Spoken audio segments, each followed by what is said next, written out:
team, j'espère que vous allez bien, que vous avez passé une excellente journée. On se retrouve ce soir pour une nouvelle vidéo de pronostic sportif avec exceptionnellement le retour de la mini martingale sur le site. J'en avais parlé hier, je vous explique tout ça rapidement dans quelques minutes. Alors juste avant de partir dans les pronostics, comme d'habitude, on va faire le bilan de ce qui s'est passé hier. On était parti sur 3 matchs et 4 pronostics, on s'en sort avec un 2 sur 4, c'est pas extraordinaire, mais ça limite tout de même la casse. On valide les 2 pronostics sur Göteborg Copenhague, qui étaient les 2 équipes marques, mais également un plus de 2,5 buts. Cependant, Reims a réalisé une superbe prestation en s'imposant aux Servettes sur le score de 1-0. Et les Marseillais, on avait un petit peu douté d'eux en partant sur un nul remboursé si Marseille s'impose, mais Saint-Etienne a réalisé l'exploit tout de même de s'imposer 41 ans après au Vélodrome sur le score de 2-0. On avait parlé des 2 buteurs stéphanois hier, les 2 buteurs Amouma et également Bouanga. Le côté positif, c'est que sur la team parieur, la technique de la mini martingale a encore porté ses fruits. Hier, on valide le deuxième palier, je le répète, la mini martingale. 3 pronostics à vous proposer dans la journée à des heures différentes. Si un seul des 3 pronos passe, on est en bénéfice. 3e fois qu'on utilise cette technique sur le site. 3e fois que ça passe. Et pour ceux qui connaissent cette chaîne depuis maintenant plus d'1 an, vous l'avez vu, l'année dernière, on fait plutôt un beau ratio en termes de bons pronostics avec cette technique. Alors tous les samedis ou alors un samedi sur 2, je vais clairement vous la proposer sur YouTube également, car vous êtes des fidèles abonnés. Ça me fait plaisir de vous partager mes pronostics, mais également pour que vous vous rendez compte du travail qui est effectué sur la team parieur. Cette technique, petit à petit, viendra régulièrement sur la team parieur tous les jours ou tous les 2 jours en fonction des matchs. Alors pour demain, 3 matchs, en tout cas 4 rencontres, plutôt un pronostic simple, un combiné, un pronostic simple. Si un des 3 passe, on stoppe la série. C'est-à-dire que si le premier pronostic passe, on arrête. Si le premier ne passe pas, on joue le deuxième. Si le deuxième passe, on arrête. Et ainsi de suite. Il faudrait donc faire 0 sur 3 pour être en négatif. Cependant, sur cette technique, comme d'habitude, gérez absolument votre bankroll. De mon côté, je pars toujours sur 1, 2 et 4% de BK.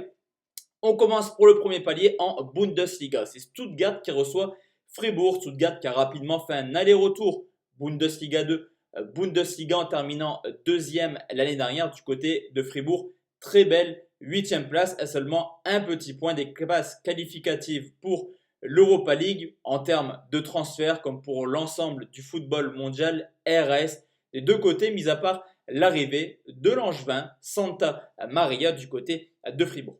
Alors l'an passé, c'est vraiment à domicile que Stuttgart fait le boulot. Meilleure équipe, 38 points pris en 17 matchs et meilleure attaque avec 36 buts marqués. Du côté de Fribourg, là c'est plutôt à l'extérieur où la difficulté était la plus présente hors de leur base. Tout de même, 15 matchs de suite en encaissant au moins un but. Et ce n'est pas forcément à Dortmund ou au Bayern qu'ils ont pris des claques, mais plutôt chez les équipes un peu plus faibles. 4 buts encaissés à Cologne, mais également 3 à Francfort. Cependant, ça encaisse, mais à l'instar des équipes allemandes, Fribourg s'est marqué 25 buts marqués hors de leur base.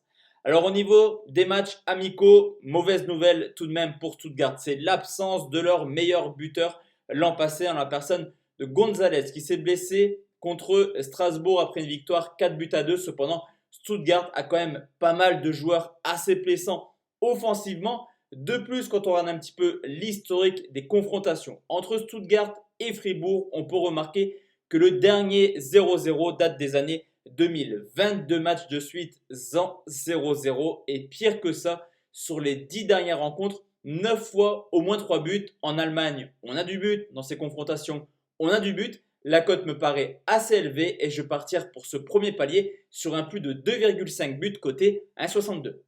Deuxième pronostic et cette fois-ci, c'est un combiné. On va rester en Allemagne et c'est Dortmund qui reçoit Gladbach. Un choc d'entrée de jeu entre le 2e et le 4e de l'année dernière. Une équipe de Dortmund qui a très mal fini la saison à domicile avec 3 défaites en 4 matchs. Cependant, certes une défaite contre le Bayern, mais les 2 dernières défaites l'ont été quand Dortmund n'était pas champion. Mis à part cela, sur l'ensemble de la saison, 13 matchs, 10 victoires, 3 nuls et l'une des meilleures attaques avec tout de même 46 buts marqués.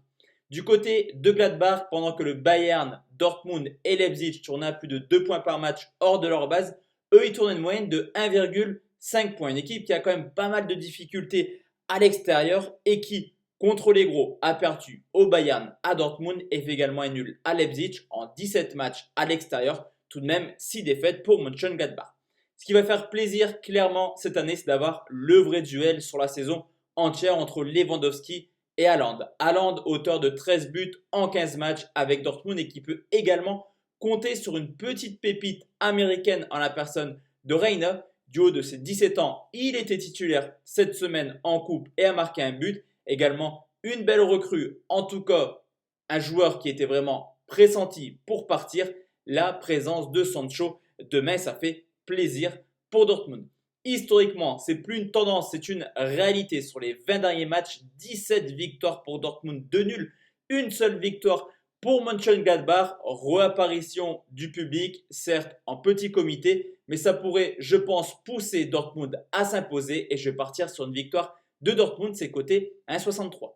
Je combine cette rencontre avec Manchester United qui reçoit Crystal Palace, le retour à la compétition pour Manchester qui l'an passé a fait une excellente saison terminant 3e en marquant tout de même 66 buts, donc 40 à domicile. Clairement, on retrouve un Manchester assez offensif. Au niveau de l'état de forme, on va parler un petit peu du restart, ce qui s'est passé après la crise du Covid. Manchester a enchaîné clairement les victoires. 6 victoires pour seulement 3 matchs nuls, au contraire de Palace qui certes s'est imposé le week-end dernier à domicile contre Southampton sur le score de 1-0. Mais avant ça, il y avait quand même une mauvaise ambiance. Clairement, 7 défaites en 9 matchs, mais également des grosses claques subies l'an passé à l'extérieur. 4 encaissés à Tottenham, 4 à Liverpool, 3 également à Leicester, mais surtout 2 à Chelsea, Arsenal et City. Quand Palace se déplace, généralement il encaisse pas mal de buts. Ce qui fait plaisir du côté de Manchester, c'est de revoir du jeu. Et c'est clairement grâce au Portugais Bruno Fernandes qui inscrit 8 buts sur ses 14 premières rencontres avec United et qui tire également les pénaltys. Du côté d'United en attaque, on peut également compter sur Martial qui a tout simplement fait sa meilleure saison l'année dernière avec 17 buts marqués. Sur cette rencontre, attention, Palace peut peut-être faire un coup. En tout cas, je pense que Manchester marquera tout de même du but et je pars sur une double chance buteur, Martial ou Fernandes côté à 1,38 qui nous fait un combiné à 2,25.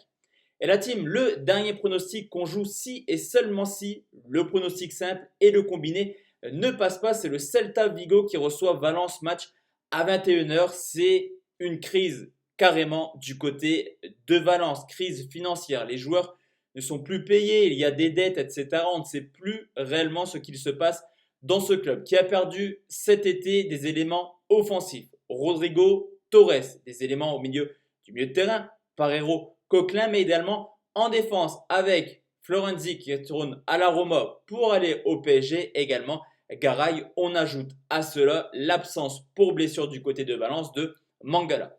Alors à domicile, le Celta fait pas une super saison l'an passé, seulement 18e à domicile, mais on réussit quand même à embêter les grosses équipes. Je pense à un nul contre l'Atlético Madrid, contre le Barça, mais également des victoires contre Séville et justement le FC Valence. Et ce qui me pousse également à penser que le Celta est capable de faire un coup, c'est que tout simplement sur les 5 derniers matchs à domicile, 3 victoires pour Vigo. Aspas, toujours présent, lui auteur de plus de 80 buts en 5 ans. Et également le parcours l'an passé de Valence hors de leur base, 12 défaites en 19 matchs, 39 buts encaissés. Sur ce coup, je pense que le Celta peut s'imposer. La cote est très intéressante et la 2,25. Et ça sera mon dernier palier de cette mini martingale. Victoire du Celta Vigo côté à 2,25. Donc voici la team mes 4 pronostics pour demain. On se retrouve demain soir pour une nouvelle vidéo de pronostics sportifs. D'ici là, portez-vous bien. Excellente soirée la team et on se retrouve demain. Très bon week-end. Ciao, ciao.